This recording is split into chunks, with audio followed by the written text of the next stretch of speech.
let's talk. I'm going to share with you guys something that happened to me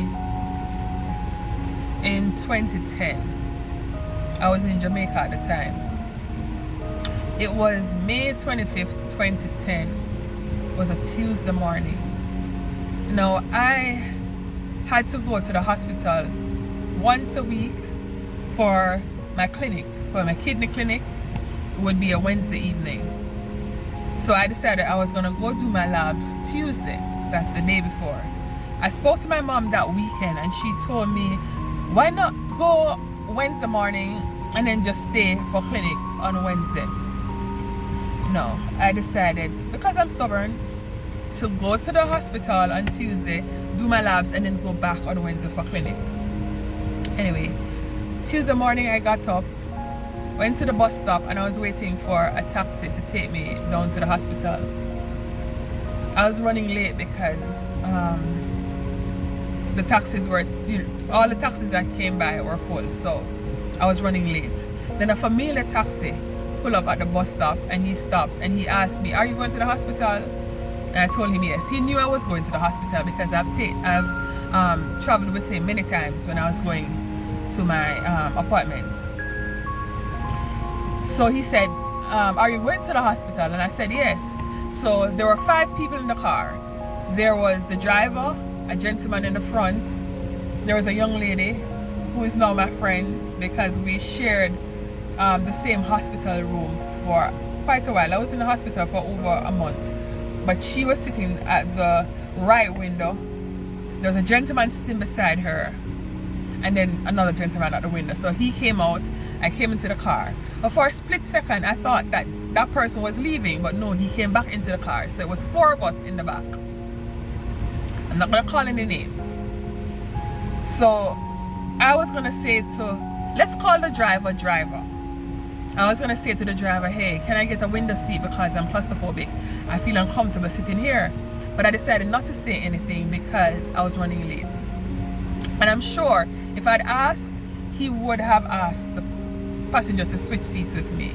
Because, like I said, it was a driver that I knew, you know. Anyway, 7 minutes into the drive, he got a call saying that, I'm not gonna call their names, but saying that the bike policemen were on the road, so be careful. All right, driver, that's what I'm gonna call him, driver, he decided to take a detour. Right as we turned on that side road, the bike policemen came out right behind us. Then the chase began. Now we were screaming and begging the driver, please let us out. But he decided he was not gonna stop. Let me turn this down because it's a bit loud. Yeah, the chase began. I think you call it sideswipe. He sideswiped a vehicle and his rear view mirror fell off. So every time he was looking behind, he couldn't use the mirror because it broke off. So he was turning his head and looking directly through the back windshield. And I was sitting like right here. So every time he turned around, he was basically looking directly at me. And that's still stuck in my mind. Yeah. Anyway, he sideswiped a vehicle, his rear view mirror fell off. Then he turned on a side road and there was this man pushing a cart. He hit the cart. The cart fell over. And I was begging, please let me out of this car. Everybody in the car was screaming like, please let us out. He decided he was not gonna stop. After he hit the cart, he went across an intersection. There was a bus coming on the left side of the road and he T-boned us and pinned the car, the taxi, on a light post. All I remember saying was, driver, the bus, and I hold my hand up my face, and that's all I remember. For some strange reason, I can still remember being hot. Like, I don't know how to explain it. So I remember holding my hand up and saying, driver, the bus. And I remember feeling hot. Anyway, I regained consciousness in the hospital, and there were some nurses cleaning my face off, and I saw all the blood, and I was a bit confused, like, where's this blood coming from? But they were wiping my face. And one of the nurses asked, do you know where you are? And I said, yes, I'm at the hospital, because that's where I was going. I was going to the hospital to do labs. So I thought, you know, I'm at the hospital. And she said, yes.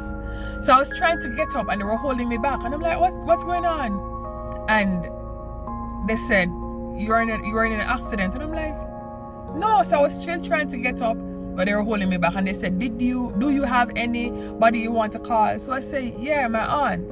So I was reaching for my bag, and they're like, no, you can't get up, you have to stay here. So they grabbed my bag, and then there's this lady in the room, and she said, what's inside of your bag?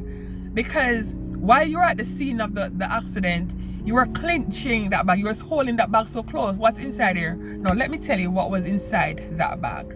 I had some money, and I had some phone cards that I was planning on giving to this young lady who worked at the hospital. She did the bloodletting. She was the one who did the blood work, and I was bringing that for her to show her how grateful I was for her. I'm not going to call her name either. I'm going to call her P. But anytime I got to the hospital to do blood work, she would make sure that I'd get through quickly and that everything was good. So I was really grateful for her. She's been a real blessing to me. Even when I was in the hospital, she would bring igloos with ice because I couldn't eat because I had internal bleeding. But anywho, and I told them what was in the bag. So I called my aunt and I told her I was in an accident. Now, I didn't know how the severity of my injuries, but I called her and I said I was in an accident. Come down to the hospital. She came, and my then boyfriend came as well. I saw her when she walked past the door, and I said, there she is. And someone went out and called her, and she came into the room and she saw me, and I could see the shock on her face, and her eyes got teary. She got teary-eyed, and then she walked out, and I said, what is going on? What?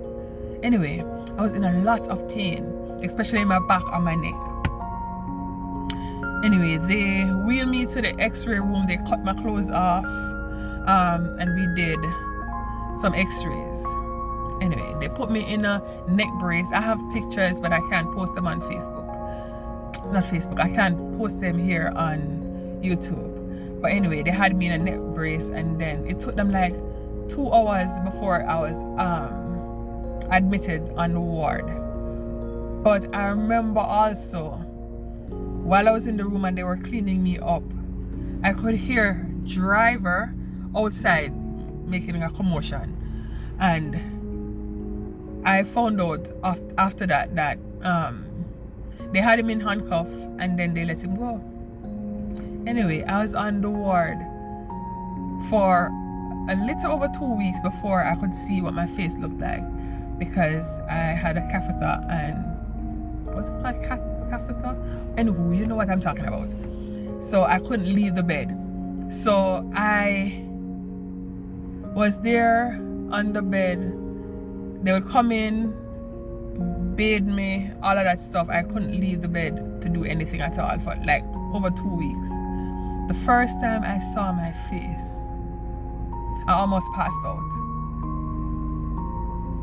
Anyway, let me tell you the injuries that I had. I had internal bleeding around where the kidneys are. I have a broken finger. I'm not sure you can see it. So right here, the bone is detached. I have this scar here. This one here. My face was a mess. Let me see if I can get the lighting better. Okay, hope you can see me. Yeah. So those are the injuries I had. Like I said, I spent over a month in the hospital. No. God is so good. When I think about it, if I had opened my mouth and said to the driver, can I get the window seat? Chances are I wouldn't be here today.